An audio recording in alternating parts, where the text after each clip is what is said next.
Hello दोस्तों, ये है महात्मा गांधी की जीवनी का पार्ट 2 वीडियो। पार्ट 1 वीडियो अगर आपने अभी तक नहीं देखा है तो चैनल पे जाके जरूर देखें। इस वीडियो में हम जानने वाले हैं कि गांधी जी जब युवा अवस्था में थे तब वो कैसे थे, उन्होंने क्या क्या पढ़ाई करी, वो इस वीडियो में हम जानने वाले हैं। तो वीडियो लास्ट तक जरूर देखें। 1887 में मोहनदास ने जैसे तैसे मुंबई यूनिवर्सिटी की मैट्रिक की परीक्षा पास की और भावनगर स्थित सामलदास कॉलेज में दाखिला लिया। अचानक गुजराती से अंग्रेजी भाषा में जाने से उन्हें व्याख्यानों को समझने में कुछ दिक्कत होने लगी। इस बीच उनके परिवार में उनके भविष्य को लेकर चर्चा चल रही थी। अगर निर्णय उन पर छोड़ा जाता तो वे डॉक्टर बनना चाहते थे, यानी गांधी जी जो डॉक्टर बनना चाहते थे। लेकिन वैष्णव परिवार में चीर-फाड़ की इजाजत नहीं थी। साथ ही यह भी स्पष्ट था कि यदि उन्हें गुजरात के किसी राजघराने में उच्च पद प्राप्त करने की पारिवारिक परंपरा निभानी है तो उन्हें बैरिस्टर बनना पड़ेगा, और ऐसे में गांधी जी को इंग्लैंड जाना पड़ा। यूं भी गांधी जी का मन उनके सामलदास कॉलेज में कुछ खास नहीं लग रहा था, इसलिए उन्होंने इस प्रस्ताव को सहज ही स्वीकार कर लिया। उनके युवा मन में इंग्लैंड की छवि दार्शनिकों और कवियों की भूमि संपूर्ण सभ्यता के केंद्र के रूप में भी थी।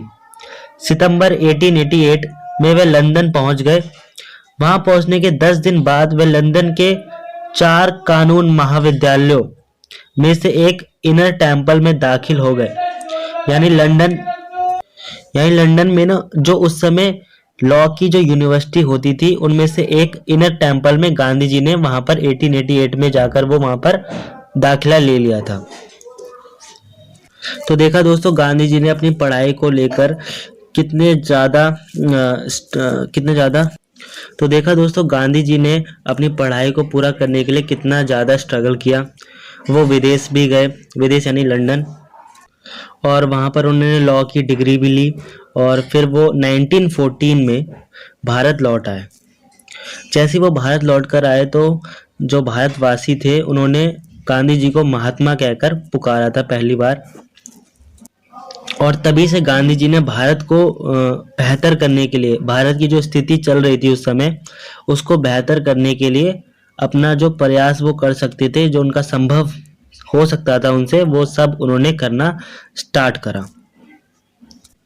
और फिर गांधी जी ने अंग्रेजों के जो 1999 का एक एक्ट था जिसे रोलेट एक्ट कहते हैं, अंग्रेजों द्वारा चलाया जाता था एक्ट, उसके लिए भी गांधी जी ने काफ़ी विरोध किया और उसको रोकने का भी पूरा प्रयास किया।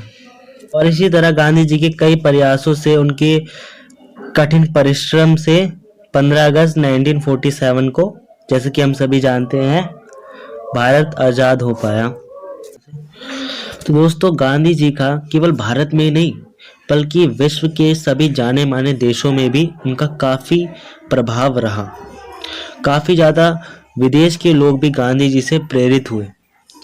तभी संयुक्त राष्ट्र संघ, हम सभी जानते हैं संयुक्त राष्ट्र संघ एक संस्था है काफ़ी बड़ी, उसने वर्ष 2007 में गांधी जयंती को विश्व अहिंसा दिवस के रूप में मनाए जाने की घोषणा की है। कितनी प्राउड की बात है ये हमारे लिए। विश्व के सबसे फेमस साइंटिस्ट आइंस्टाइन, हम सभी जानते हैं एल्बर्ट आइंस्टाइन को, उन्होंने गांधी जी के बारे में क्या कहा, सुनिए। उन्होंने कहा कि 1000 साल बाद आने वाली नस्लें इस बात पर मुश्किल से विश्वास करेंगी कि हार्ड मास से बना ऐसा कोई इंसान भी धरती पर कभी आया था। यानी आइंस्टाइन, एल्बर्ट आइंस्टाइन भी गांधी जी से काफ़ी ज़्यादा प्रेरित हुए थे। उनके प्रयासों को देखकर एल्बर्ट आइंस्टाइन ने यह बात कही कि कितने ज़्यादा कठिन परिश्रम से भारत को आज़ादी दिलाने में गांधी जी का जो योगदान रहा, वो विश्व के सभी देशों के लोगों ने और बड़े बड़े जाने माने हस्तियों ने गांधी जी की प्रशंसा की। तो हमें ये नहीं भूलना चाहिए कि गांधी जी ने किस तरह से हमें आज़ादी दिलाई, और उनके प्रयासों के बारे में कितना भी कहा जाए वो हमेशा कम ही रहेगा। तो दोस्तों हमें भी गांधी जी से सीख लेते रहना चाहिए। उनके विचारों को, उनकी सोच को और उनके अभ्यासों से हमें मोटिवेशन लेना चाहिए। यही तो है असली मोटिवेशन, जिसकी आज हम सभी भारतीय युवाओं को जरूरत है।